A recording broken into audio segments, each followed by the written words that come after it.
Now, where are you guys from? I'm from Wheeling, West Virginia. I'm from Columbus, Ohio, but I got adopted in Coshocton, Ohio. And then you eventually found yourself to be in West Virginia? Yes. Long story short, moved out.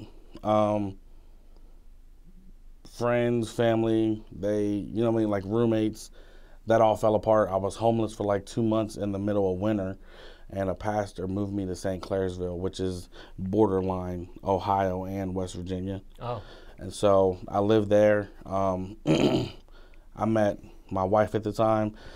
We had 3 kids, and I can't be where my kids are not. I'm a father first, so West Virginia's home. So what age were you when West Virginia became home? I was, I just turned 29, 23. Okay. 23, yeah. Got you. Now, you have some interesting stuff that I want to ask you about. But before we even get into that, growing up in West Virginia, growing up in Ohio, what was that like? Can you paint the picture for us? Basically like a country town, but we made the hip-hop scene, the way we move and the way we do things. You know, we brought a lot of artists together, and you know, it's becoming a hip-hop environment now, but it's not the western part of Virginia. Everybody thinks, oh, it's the western part of Virginia. It's a whole different state, you know, so we tell them it's the middle finger. Columbus is the complete opposite. Columbus is you know, it's the capital of Ohio, it's a city, and I love Columbus as a city, but I hate it at the same time, just because of the childhood I had. So it's not really, I don't really go back much. I go back to visit family and friends, but for me, it was never really about music. I didn't really get into music. I've been in music my whole life, but I didn't start taking it seriously until I was in Coshocton. But Columbus for me was struggle, getting evicted, you know, sexually molested when I was 7 years old, almost getting shot in a drive-by, my best friend getting shot and killed in my arms, just things that you only see in movies. That was my childhood before I was even 10 years old. Wow. So I was just focusing on trying to find my way out, and it just so happened that every time I mentally saw me out somewhere in a better place, I had headphones on. That sounds crazy that you've experienced all those feelings and you're still alive today. It's a blessing. Like, literally, man, I could tell you so many things about my life. Like, I'm in a newfound relationship now. It's amazing, and for the first time, I'm really able to express myself. And this is the first girl I've ever really been able to tell about my childhood. And she'll just sit there, and I'll just be completely honest with her, like, this is why I do certain things or why I feel certain ways about this. And she'll just cry. Just because she's like, I don't understand. Because of the person I am, like, I have every reason to be a drug dealer or a drug addict or in a mental hospital somewhere. But Committed suicide. Which I've tried. Oh. I literally tried multiple times, but it just didn't happen. I feel like the plan for my life that God has for my life is so much bigger than me. So, yeah, I tried jumping off of a bridge into the Ohio River when I was 8 years old. I was 8 years old, and I literally jumped off the bridge into the river, and the river was like all these boards and woods and glass, like metal sharp, like I'm done. You know what I mean? I'm done. I can't do it. I hated life where I was at. Dad in and out of prison, mom on crack pipes, not going around. From what I just now understand, she was a prostitute as well. No food in the house, getting bullied on at school. I was just like, man, there's got to be a better way. And, what a rough upbringing. man, so, but you know what? I'm here, man. I'm here. We're making music happen. I'm a single father of 3. My son is 3. My twin daughters are 2. And I'm blessed. That's all I can say. Okay, before we get into some real detail, let's just rewind for a second. Josh, you're from what part of West Virginia again? Wheeling. And then you moved. No, I'm still in Wheeling. Oh, you're still in Wheeling? Yeah. Okay. Okay, so in Ohio, you started out in Columbus. Yeah. Then when you were adopted at 18, that's when you moved to the other part of Ohio? Yeah, I got adopted in Coshocton. Coshocton is a little small country town. Okay. like 12,000 people. And then that was at about 18. Yeah, and then from 18 to 21, you found yourself in West 21, Virginia. yeah, I found myself trying to figure out where I was going to live. So, and 22, turning 23, that's when I moved from St. Clairsville to West Virginia. And West Virginia's been home ever since. Why that move, St. Clair's to West Virginia? Because I was sleeping on a park bench in the middle of a blizzard, in the middle of winter. It was 10 degrees below. I ain't having no clothes. I had holes in my clothes. No food. My mom, who adopted me, was still doing foster care. And I didn't want to move back in with her and become a burden and have her go through all this paperwork of me staying with the other foster kids that live there. So I was like, you know what, I got to find my own way. You know, so a pastor that I knew moved me into his basement in St. Clairsville. And so I got a job in St. Clairsville, and St. Clairsville and West Virginia is literally this close together. Like, you drive 2 minutes up the road and you're literally in West Virginia, a whole nother state. So I heard about the hip hop scene while I was in St. Clairsville and got to West Virginia. And then me and my wife at the time, she wanted to move to West Virginia, so we moved to West Virginia. I see. Interesting, you got adopted at 18. Isn't that a little late to get adopted? Most people get adopted when they're kids, that sort of thing, young. Yeah, well, I mean, the process got started when I was 17. And But even 17, 18, you're almost an adult at that point. By law? This is why. It's because my biological family, even now, the only people I talk to in my biological family is my sister Dez, my sister T, and my dad. My biological mom hates me, even now. My biological brother wishes I was dead, wishes my kids was dead, and he's told me that to my face. And I chose to get adopted because the family I got adopted into was the first time I actually felt like I had a real family. You know, my whole life I felt like an outcast inside of my biological family.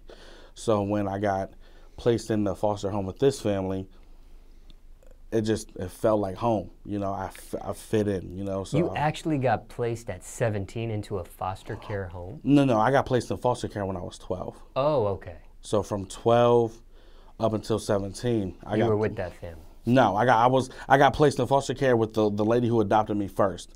But then we got moved back to Columbus, and that was when I moved in with this lady. Her name was Debbie Gwynn. She beat us, she starved us. I had leashes around my neck. She made me eat out of dog bowls. It was either ravioli or hot dogs and beans for a whole year. And while we were eating that, she's cooking like chicken and steak and mac and cheese and all the good stuff. What's the point of her adopting kids if she's going to treat them in that manner? Well, we did not get adopted by her. I was like, I told my caseworker, I was like, I'll die before. So But why would they let somebody like that because take they in didn't kids? know. Oh. They didn't know. Me, my brother, my little brother, my little sister was the first ones to expose this lady for what she was doing. You know, so when my caseworker found out, I see. Yeah, like it was to the point where when the caseworker came over, everything was fine. When she wasn't there, she would literally take every piece of groceries in the kitchen and move them downstairs in her private pantry. So when she wasn't there, nobody ate anything. So we was literally getting beaten and starved 24/7 while we were at the house. So when my caseworker found out, she moved us back in with the lady who adopted us. I see. Yeah. But why did you switch families from the original lady that adopted you in the first place? Because my caseworker wanted to adopt us, and my brother, my older biological brother Chad, was living with this lady named Debbie Gwynn. So instead of just trying to adopt us off rip, she wanted to get me, my little brother, and my little sister back with our older brother. She thought that was the right move. But he didn't care nothing about us either, so she realized that was a pointless waste of time. I see. So I'm kind of confused. The caseworker that wanted to adopt you was not Debbie. No. Debbie Gwynn was the foster parent we got moved in with. Okay. Shannon was the caseworker. She was the one who wanted to adopt us, but it didn't work out that way. We wanted to go back to the lady in Coshocton who eventually became. I see. Yeah. But the reason why you weren't with the original lady was because the caseworker wanted to try to adopt you guys herself. Yeah, so she put us with Debbie Gwynn because my older brother Chad was there. Oh, I see. I get it. She was trying to keep my original family together while the adoption process went on. I see. Wow. So many questions I have for you. It's a long story. This is not even the tip of the iceberg. But okay, so eventually at 18 you get adopted. Mm-hmm. And at some point there, because you didn't want to be a burden, you become homeless. Yeah. Now there's different levels to being homeless. There's harsher levels than others. Probably the easiest level of homeless is one that can go from house to house and just be on couch to couch. Didn't have that. Then there's the level where you may be living maybe every week in a different motel. Or can't afford that. You might be in a shelter system. Didn't have one of those. And then it gets worse where people can end up living in their car. I didn't have a car. And then it can get even worse than that where you're actually on the street. That's where I was at. Literally. Like I didn't have a first car until last year? My Honda. I bought a Honda. My first car was last year when I was 28. So I didn't have a car. Didn't have a license. All my friends who I thought was my friends turned their backs on me. Yeah, and Coshocton is a small town, so they don't have homeless shelters or nothing like that. It's a small town where everybody knows everybody, But I just knew in my heart, it wasn't anything my mom did. I have the most amazing mom in the world. Your adopted mom. My adopted mom. She raised me to be strong. She raised me to, like if you dream it, it can become your reality. But at some point, and you were homeless for 2 months. Mm-hmm. At some point, were you hiding this from her? No. So she saw that you were struggling with the homelessness stuff. Mm-hmm. And did she ask you to come back home? She did. And you told her no? Yes. Why? Why would you? Why? Because I felt like it was a lesson that life was trying to teach me. And I felt like if I let my mom come in my life every single time to save me in every single situation that I have, I can understand that. I wouldn't be able to build character. I wouldn't be able to be as strong as I am today. And I knew one day I was going to have kids. If she's still saving my life, what can I teach my kids? What kind of father could I be to them? So I was like, I have to go through this. I have to fall down. I have to go through the storm. I have to walk through the depths of hell and find my way out. And that's what I did. Were you begging for money? No. So even though you're on the street, you're not begging for money? No. How are you surviving? Music. Explain. I was still booking shows, literally before I had a friend named Kevin Beebe. He literally became my big brother. He passed away 5 years ago, and he lived 3 hours away. So anytime my mom would be paying my cell phone bill. So anytime I would get money, I might buy a $1 double cheeseburger, but I'll take the other $19 and put it towards studio time. Because it's like, I know what I was going through at the time was hard, but I also know that there is somebody else out there who doesn't have the hope or the faith that I had at the time. And they needed to know that even though I was going through it, you can make it through it. So I was calling Kevin like, yo, bro, I know it's a 3-hour drive. Come and pick me up. And he would come and pick me up, drive me all the way to Cleveland. I'd record a song or two. He'd drive me all the way back to the same park and bench that I literally slept on because I didn't have anywhere else to go. He was living with his grandma. She didn't have any extra room for me to stay. And I wasn't just going to be, hey, man, let me live off of you. So I would record music. I would talk to him, hey, we're going to do shows. I get paid $100 here, $200 here, and then I just stretch that out. But how can you, and wait, what year was this? This was, let me see. Because I'm trying to understand how much $100 was back then versus now. I was 21. And it's 2017. Yeah. And you're 29 now, so about 8 years ago. Yeah. So it didn't go very far. Maybe 2009. $100. How can you stretch $100 out? Because it was literally, I only used it for food. I never bought a hotel room.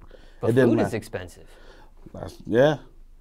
But I'm talking well, in Coshocton, you got like, because it's a small town, you got little things where they do like little deals. Like you do package deals. Some days I would literally only eat 5-cent candy.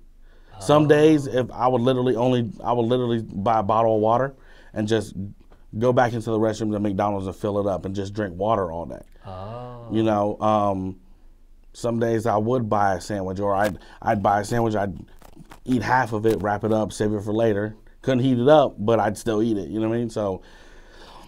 Yeah, how are you taking a shower if you're not in a hotel? And my mom would let me come home.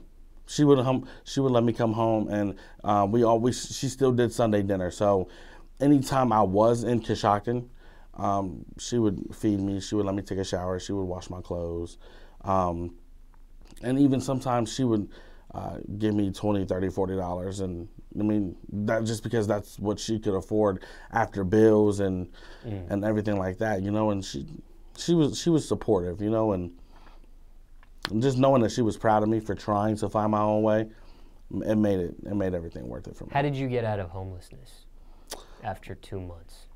Because the pastor moved me to St. Clairsville. Ah. He moved me in his basement. I got a job at McDonald's, saved up $1,500, and just slowly built my life up from there. Didn't you feel like that was a cop-out to what you were going through as having like a safety net, though? If you wouldn't let your mom take you in, why would you let the pastor take you in? Because the pastor is somebody who I looked up to and I was learning from. Okay.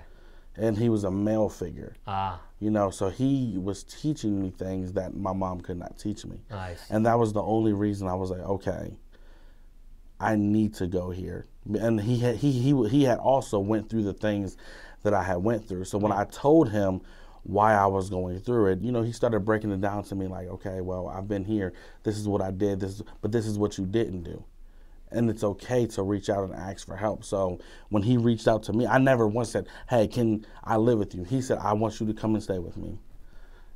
I want to show you some things. And I didn't have a male figure at that time. I had my brothers, but my brothers were brand new fathers and they were moving away, getting new jobs. So he was the only real male role model I had in my life at the time. Were your brothers or your adoptive mother, were they trying to help you find a job, or you didn't want a job, or what? There were no jobs. You couldn't find a job for the life of you. And my brothers, I didn't really tell them much. I kind of hid it from them. Oh. You know. Embarrassed? Yeah, because I saw how strong that they were. And even though they wasn't my biological brothers, I knew that that's how strong I wanted to be. And I knew I wasn't that. And I knew that if I could go through some things, eventually I'd get there. Somebody watching this, maybe just getting into homelessness, or maybe on their way out of it. But what do you have, any advice to share for somebody about to be homeless or just getting out of homelessness? Any advice on either end? Yeah. What would you tell somebody watching this, may have stumbled upon this interview? Becoming homeless will be one of the hardest things you'll ever have to face. It'll be one of the most embarrassing things you'll ever have to go through. People are going to see you. They're going to judge you. The people you thought that love you the most and is going to be there for you will not be there for you. But this will also show you how strong you really are.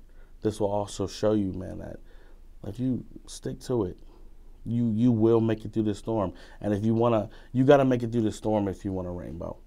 You know, so hang on, find your way, don't give up. You know, just like my mom told me, you know, if you can dream it, it can become your reality. You know, so if you just hold on one more day and you just tell yourself, you know what, tomorrow's going to be better. Tomorrow's going to be better. And you work for tomorrow being better. it will get better. For anybody coming out of homelessness, I'm proud of you. You found your way. Keep it up. Some more issues I want to tackle that you've endured growing up, but Josh, rough upbringing for you or no? Not really. I had a strong support, you know what I mean? My family, my mom and my dad, they're real supportive, so not really. Not really a rough moment, a rough upbringing, but maybe not a rough upbringing, but maybe what was the roughest moment that you've had to face or endure growing up? Probably drinking. You know what I mean? Not me personally, but one of my family members. Alcohol? Yeah, that really. Alcohol addiction? Yeah, definitely. Do you want to say which family member? Not really. Okay. Because that would probably hurt them, but they know who I'm talking about once they see this interview. Were they able to overcome it? Not yet.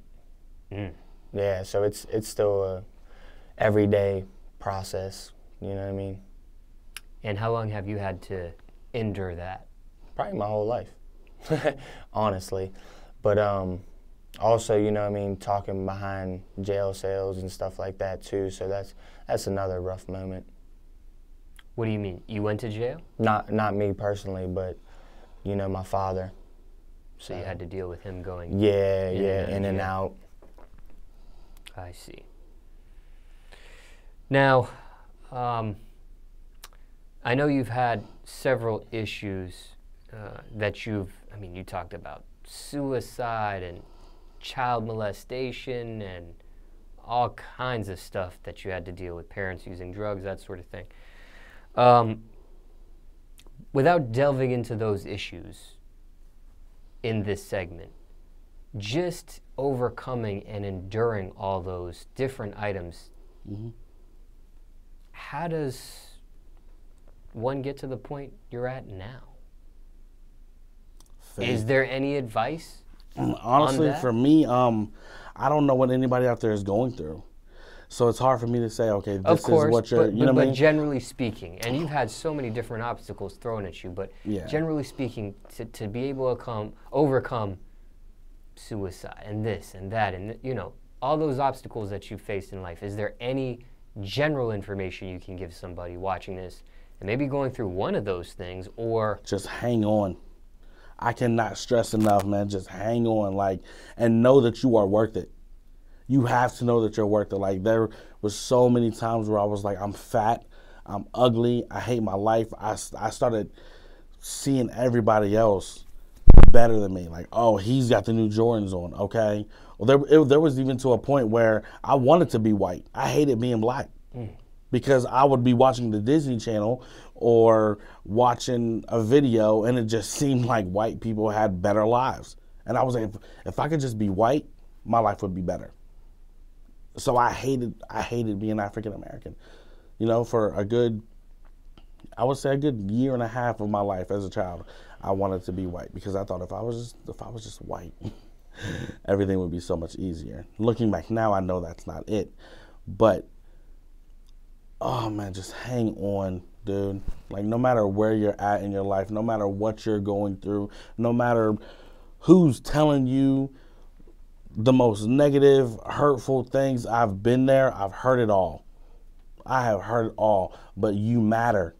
I promise you that you matter. And the day that you realize that you matter, I promise you, man, doors are going to open up. Your blessing is right around the corner, man. So just hang on, please. Just don't give up. That is the main thing. Don't give up.